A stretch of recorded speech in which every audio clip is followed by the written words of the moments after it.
অবশেষে প্রতীক্ষার অবসান হতে যাচ্ছে মুস্তাফিজ ভক্তদের। আবার তাকে মাঠে দেখা যাবে, আবার কাঁপন তুলবেন ব্যাটসম্যানদের বুকে। আইপিএল শেষে দেশে ফিরে ইনজুরির কারণে মাঠের বাইরে রয়েছেন এই ক্রিকেটার। পরিবারের সাথে সময় কাটিয়ে ইতিমধ্যে শুরু হয়েছে তার পুনর্বাসন প্রক্রিয়া। তবে এই মুহূর্তে বড় খবর, প্রিমিয়ার ডিভিশন ক্রিকেট লিগে খেলতে যাচ্ছেন তিনি। প্লেয়ার্স বাই চয়েজে কাটার মাস্টারকে দলে ভেড়ায় মোহামেডান স্পোর্টিং ক্লাব লিমিটেড। কিন্তু আইপিএলের কারণে একটি ম্যাচও খেলা হয়নি সাতক্ষীরার তরুণের। ইনজুরির কারণে সাসেক্সের হয়ে কাউন্টিতে খেলাটাও এখন পর্যন্ত অনিশ্চিত।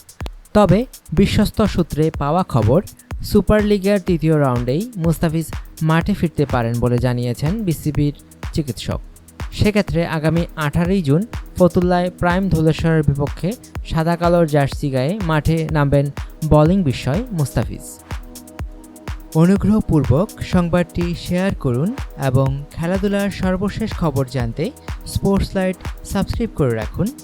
ধন্যবাদ।